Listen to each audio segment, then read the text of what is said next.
Bonjour, Mathieu Lapierre, vigneron à Villiers-Morgon. Salut Wissem, bonjour à tous, je m'appelle Adrien et je suis un passionné de vin naturel. Tous les mois, je pars à la rencontre de deux vignerons certifiés bio ayant une démarche que je trouve très intéressante. Je partage ces découvertes sur cette chaîne YouTube. Si tu le souhaites, tu peux recevoir leurs bouteilles de vin naturel directement chez toi. Il s'agit en fait d'un abonnement mensuel sans engagement auquel tu peux souscrire pour participer davantage à ces rencontres et pour soutenir cette chaîne. Tu retrouveras plus d'informations sur jusdelavigne.fr. Aujourd'hui, on part à la rencontre de Mathieu et de Camille Lapierre du domaine éponyme à Villiers-Morgon, un domaine assez connu dans le monde du vin naturel puisqu'il fait des vins dits naturels depuis 78 et certifié bio depuis 1981, donc l'un des pionniers, voire le premier en France à le faire comme ça. Bonne vidéo à tous. Alors le domaine existe depuis mon arrière-grand-père, Michel Lapierre, grosso modo début du XXe siècle. C'est un domaine donc entre Lancier et Villiers-Morgon, sur les deux communes, uniquement sur des terroirs de Morgon, qui comptent 18 hectares aujourd'hui.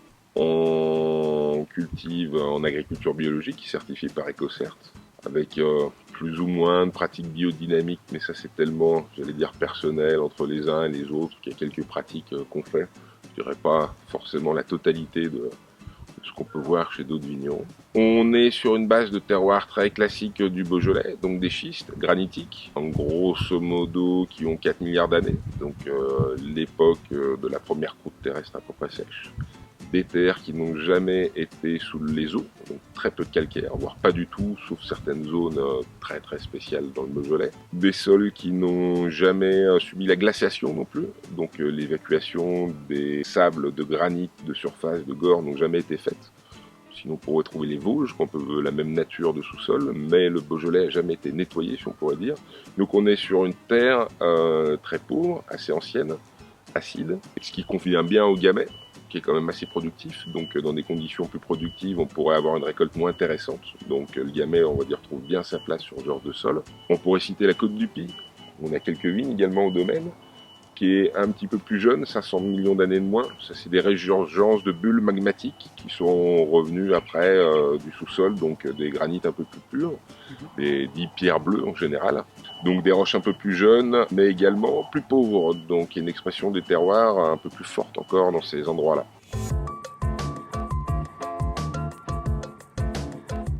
Moi, j'ai eu la chance de travailler avec mon père quelques années, Marcel. Donc avant lui, il y avait eu mon grand-père Camille Lapierre et Michel avant. Donc le domaine était très très traditionnel, dans le sens où à cette époque, à Villiers-Morgon, les gens vendaient au tonneau à des négociants, il n'y avait pas de mise en bouteille. Mon grand-père était un des premiers vignerons de Villiers-Morgon avec le père Thévenet, donc le domaine Charlie Jean-Paul Thévenet également. Monsieur Desvignes, aujourd'hui c'est le domaine tenu par Louis-Benoît Desvignes et sa sœur Emmanuelle. Donc c'était les premiers à faire des bouteilles mises en bouteille et vendues à la propriété dans les années 50.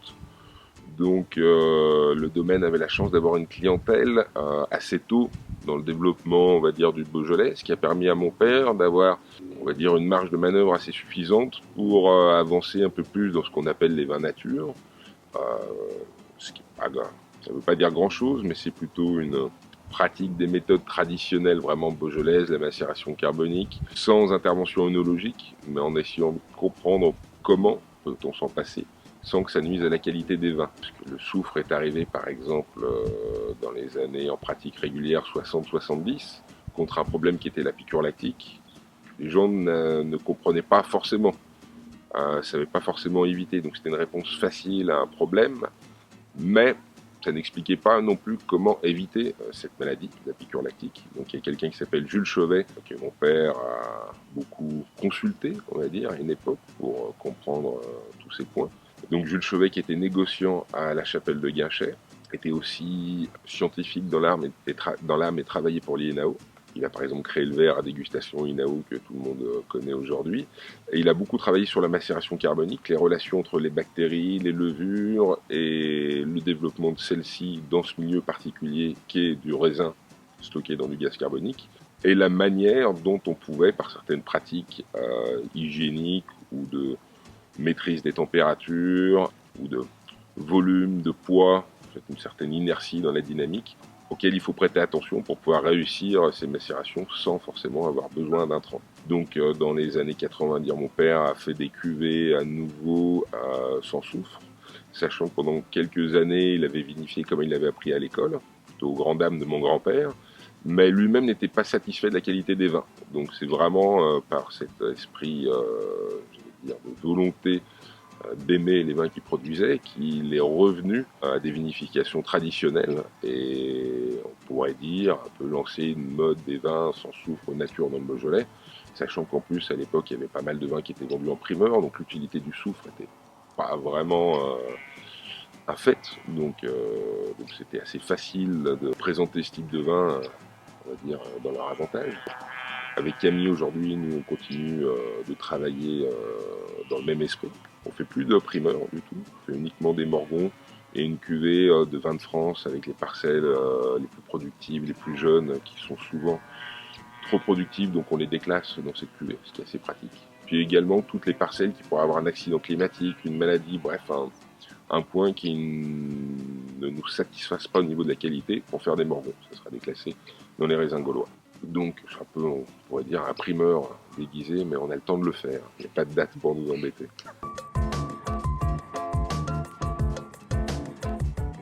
Mais non, c'est très dur, comme Camille disait avant, de faire des primeurs. Hein. Je dis souvent que c'est comme dans le film Léon, quand il apprend à la gamine à devenir tueuse. Il dit bien, le couteau, c'est à la fin. C'est pour les professionnels, ben, c'est pareil. Au départ, il faut démarrer par le fusil de sniper, et le couteau, c'est vraiment à la fin. Le primeur, c'est vraiment difficile à faire dans cette catégorie de travail sans intrant œnologique. Il faut que la date de vendange permette d'avoir suffisamment de temps pour faire des vinifications correctes, sans avoir besoin de les presser, que les vins puissent se clarifier, puissent se terminer, stabiliser correctement. Ça demande beaucoup d'expérience, je crois. Donc aujourd'hui, voilà, Camille et moi, on travaille dans la même philosophie. Disons, on cultive 18 hectares, tout vinifié en macération carbonique classique. Une méthode très très agréable pour un vigneron, parce qu'elle permet soit de souligner, soit au contraire, de laisser s'exprimer avec gentillesse et discrétion une année ou pas, donc de jouer un peu sur l'intensité de ce qu'un millésime va nous offrir.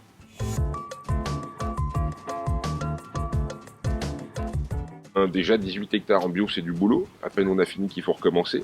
Ici, ce qui va être compliqué, on le voit, c'est la gestion de l'herbe. Donc là, on est au mois d'octobre, mi-octobre, donc c'est pas grave, l'herbe pousse, c'est parfait. Ça maintient un couvert végétal qu'on va décavaillonner dans l'hiver quand le temps nous le permettra. Ça dépend des pluies et de l'humidité. Hein.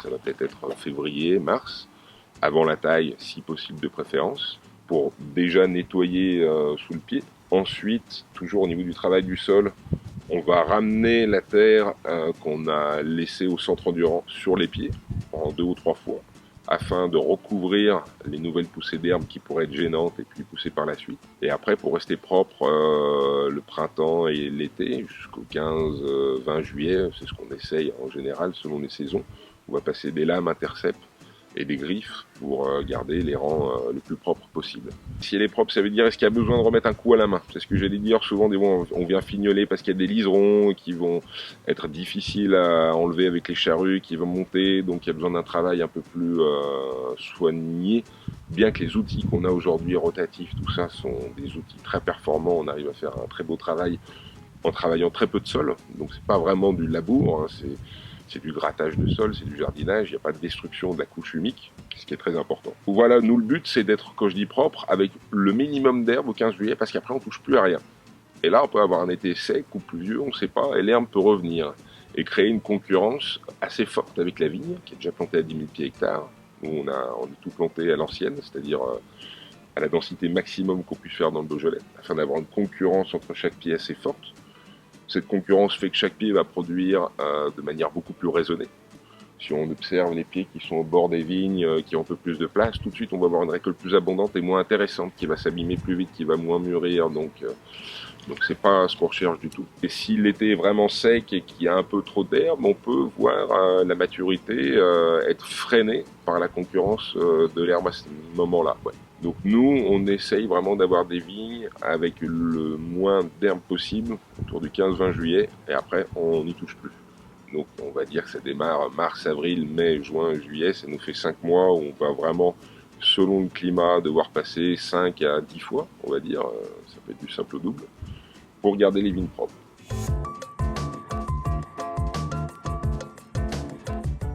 Dans le Beaujolais, on a plutôt de la chance, on peut avoir des pressions un peu d'oïdium qu'on a vu cette année, donc c'est simplement le soufre, et le mildiou, plus ou moins fort selon les années, plus des préparations qu'on utilise, de stimulation des liciteurs pour que les feuilles développent des résistances face aux maladies. On utilise également du cuivre, soit sous forme, je veux dire, bouillie bordelaise, moins concentrée au départ.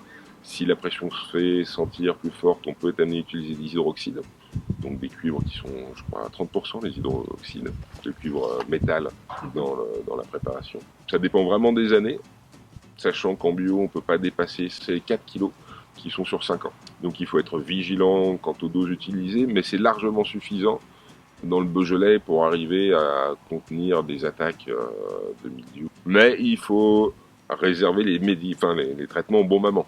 Ça ne sert à rien d'être utilisé si ce n'est pas nécessaire.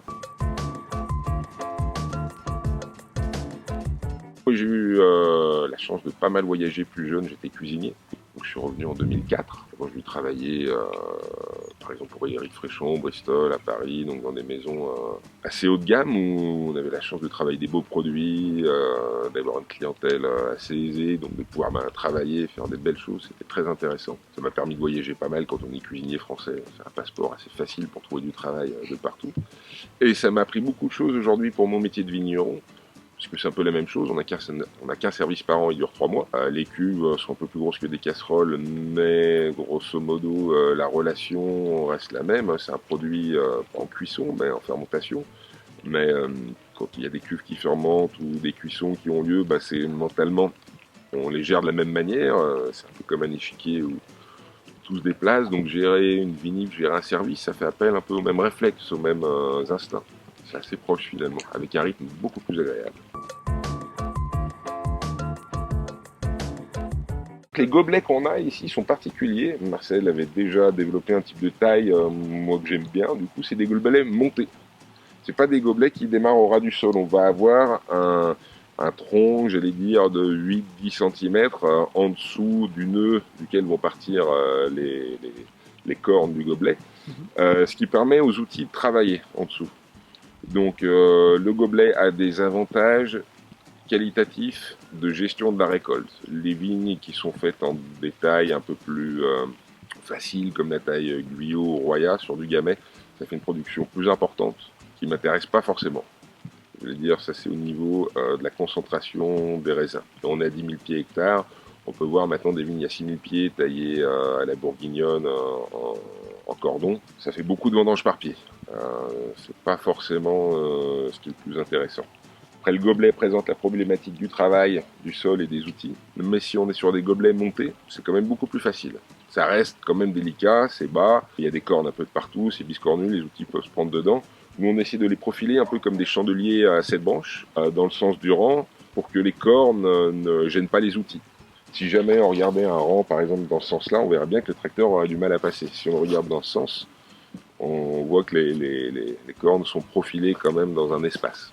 C'est ça qui est difficile quand vous reprenez une vigne qui n'a pas été cultivée en bio avec le travail du sol pendant très longtemps, c'est que ça a été taillé sans considération de ce point-là, et dès que vous passez avec un outil, ça fait des dégâts impressionnants, sans parler de l'enracinement de surface qui va souffrir. Ça fait quand même beaucoup de dégâts, donc ça fait beaucoup de pertes, et ça fait peur à beaucoup de gens de devoir renverser la vapeur. Il y a quelques parcelles qu'on a repris avec ma sœur et puis auparavant, je pense qu'il faut 10 ans afin de se réapproprier complètement, dans le côté pratique, efficace, le travail sur une parcelle. Moyenne sur le domaine, on est à 70 ans. Les plus récentes ont été plantées l'an dernier, on a fait quelques petites plantations. Les plus vieilles ont été plantées en 1920, donc ça fait quasiment un siècle. C'est ça. Sachant qu'il faut intégrer, ça on n'en parle pas souvent, parce que là, ça c'est l'âge de plantation. Mais le taux de remplacement. Parce que forcément, et surtout en bio, on casse. Je vous parlais des pieds contre l'esca, il y en a un, on va rouler dessus. Il peut y avoir une charrue qui se bloque, ça va carrément le couper. Bref, on peut être amené à avoir un peu plus de casse que si on ne travaille pas du tout le sol. Évidemment, vu qu'on n'y va jamais, il y a moins de risques. Donc sur une parcelle qui a un siècle, il reste peut-être que 40-45% des pieds qui sont vraiment de l'origine de la date de plantation. Par contre, si la parcelle a été rebrochée, donc remplacée tous les ans, il y a une vraie courbe sur l'âge qui veut dire quelque chose. Par contre, si c'est été fait tous les 15 ou 20 ans, ça crée un escalier qui fait une moyenne qui est beaucoup plus difficile à interpréter. On va avoir des parties, des ceps qui vont se comporter de manière très très différente. Donc l'idéal, nous c'est ce qu'on pratique en essayant d'avoir le temps, c'est de remplacer 100% des manquants chaque année. On peut être ramené des pieds contre l'esca s'ils sont sauvables en descendant sur le bois sur la racine, de voir si on arrive à retrouver un bois non malade pour faire du surgreffage. Le surgreffage, c'est une pratique ancestrale très amusante, mais qui n'est pas très efficace en rendement. Par contre, quand ça marche, c'est vraiment bien parce que le pied va garder le système racinaire d'avant, donc il garde quelque part l'âge et la production qualitative du système racinaire. Donc ça, c'est plutôt magnifique quand ça se passe bien. Sinon, on va simplement les enlever, les remplacer par des jeunes greffes.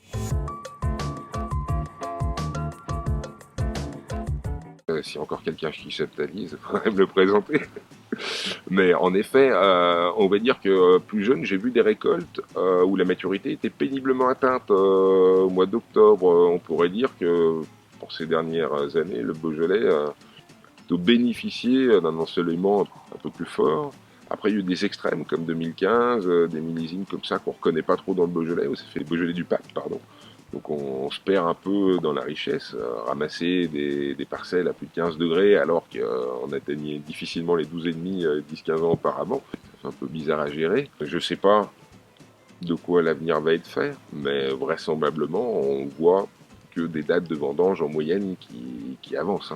Même cette année, on a attaqué à vendanger le 16 septembre, ce qui nous paraissait assez tard, alors qu'à une époque, c'était des dates relativement précoces de maturité. Ouais, j'essaie de pas me laisser influencer par mes voisins, ils font ce qu'ils font, ça me regarde pas, puis c'est une période où c'est bien de réfléchir par soi-même, j'essaie de pas regarder ce qui se passe ailleurs, ça donne que des mauvaises idées. Ça va être du cas par cas, parcellaire. Après, une fois que l'équipe est là, c'est pratique. On peut pas leur dire on arrête, on continue. On n'est pas McDonald's où on met les gens dans un placard pendant qu'il n'y en a pas de travail pour eux. Donc, et puis, ça se déroule un peu comme un tapis. En général, on va démarrer, nous, la stratégie, un petit peu tôt sur les terrains plus près de Lancier, un peu plus bas, qui ont une maturité plus précoce, avec une petite équipe. Et puis, je vais plutôt gonfler l'équipe jusqu'à la fin des vendanges, quand on va arriver vers les en haut, où je sais que par expérience, on va avoir besoin de plus de monde pour aller assez vite avant que les pluies n'arrivent, et on attend toujours une maturité assez forte. Oui, nous, le stress, ça va souvent être de ne pas vendanger trop tard et de ne pas risquer de perdre de la récolte à cause des pluies et de la pluie sur du gamay mûr. Ça fait du botrytis très vite et en 3 jours, ça peut vite être foutu. Tout le travail a été fait, c'est dommage de ne pas ramasser le raisin au bon moment et de le laisser se perdre, quoi. Dans les vendanges, nous on fait le tri.